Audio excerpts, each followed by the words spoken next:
নমস্কার, সনাতন ধর্মকথা চ্যানেলে আপনাদের সবাইকে স্বাগত। আজ ফাল্গুন মাসের ৯ তারিখ রবিবার, শুক্লপক্ষের পঞ্চমী তিথি।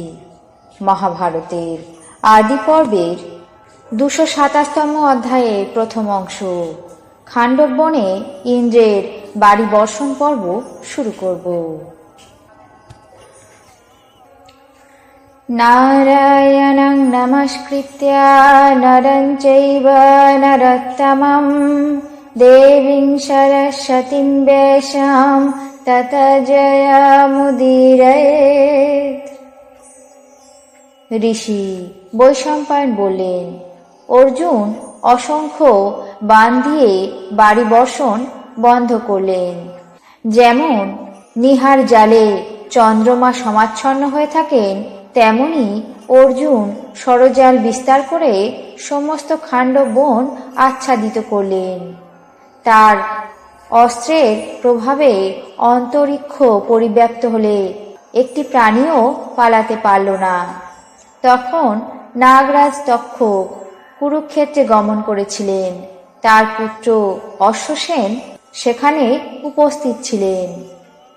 তিনি অগ্নি থেকে নিজেকে রক্ষা করার জন্য বারবার চেষ্টা করতে লাগলেন, কিন্তু অর্জুনের ষড়জালে অবরুদ্ধ হওয়াতে কোনো ক্রমেই তিনি বাইরে বেরিয়ে আসতে পারলেন না। তাই দেখে তার মাতা স্নেহবশত বিপন্ন পুত্রের রক্ষার জন্য আসন্ন মৃত্যুমুখে ধাবমান হলেন। এর পূর্বে অশ্বসেনের মস্তক এবং লেজ দগ্ধ হয়েছিল। নাগপত্নী অগ্নির থেকে পুত্রকে মুক্ত করার জন্য নিজেই পঞ্চত্ব প্রাপ্ত হলেন। অর্জুন তীক্ষ্ণ ধার ষড়জাল বিস্তার করে তক্ষক পত্নীর মস্তক ছেদন করলেন। দেবরাজ ইন্দ্র তা দেখে তক্ষক পুত্রের প্রাণ রক্ষার জন্য বাত বর্ষণ করে অর্জুনকে অচেতন করে দিলেন। সেই সময় অশ্বসেন পালিয়ে গেল। অর্জুন ইন্দ্রের মায়া এবং সর্পের প্রবঞ্চনা পর্যালোচনা করে সেখানে সমস্ত প্রাণীকে বাণ দিয়ে ২-৩টি খণ্ড করে দিলেন। তারপর ক্রোধে জিষ্ণু পূর্বকৃত বঞ্চনা স্মরণ করে আগত বাণের দ্বারা বজ্রধর ইন্দ্রের সঙ্গে ঘোরতর সংগ্রাম করতে আরম্ভ করলেন। দেবরাজ অর্জুনকে সমরে ব্যস্ত রেখে অনবরত অস্ত্র নিক্ষেপ করে গগনমণ্ডল আচ্ছাদিত করলেন। প্রবল বায়ুবেগে সমুদ্র সকল সংক্ষোভিত হয়ে ভূমি অতিক্রম করতে লাগল।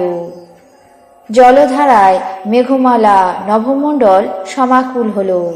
ক্ষণে ক্ষণে বিদ্যুৎ, অবিশ্রান্ত বজ্রাঘাত এবং ঘনঘটার গভীর গর্জনে যেন প্রলয়কাল উপস্থিত হল।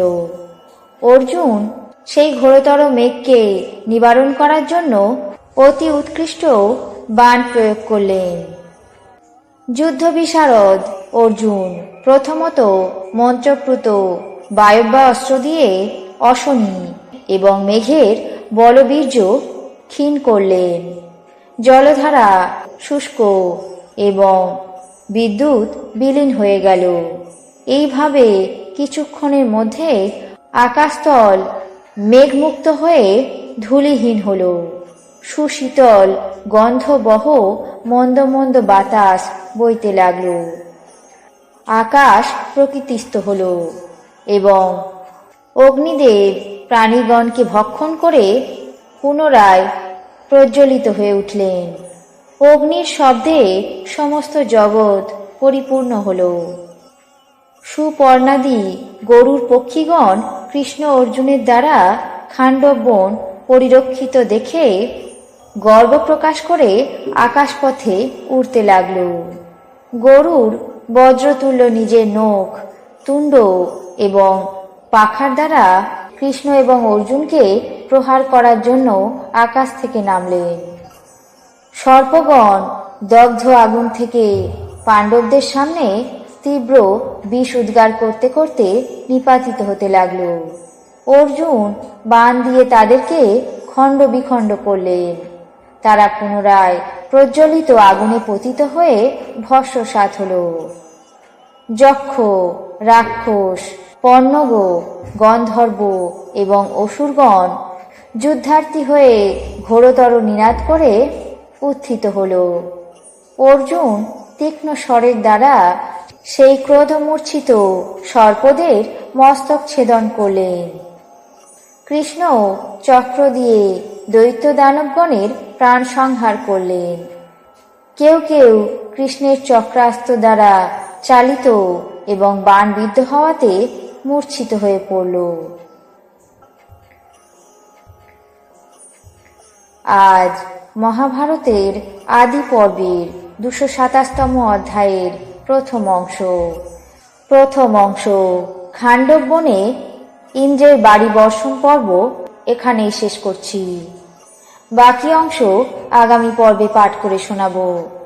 এখন জেনে নেব আজকের দিনের 12টি রাশির রাশিফল।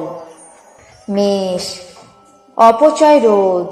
বৃষ, সফল প্রচেষ্টা। মিথুন, ঈর্ষান্বিত। কর্কট, হতবুদ্ধি। সিংহ, রমণী প্রীতি।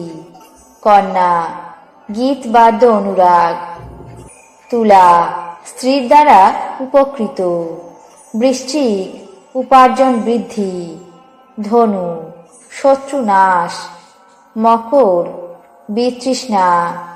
কুম্ভ, অনুশোচনা। মীন, জনহিতকর কার্য। এই ছিল আজকের দিনের 12টি রাশির রাশিফল। আপনাদের কেমন লাগলো তা অবশ্যই কমেন্ট বক্সে জানাবেন।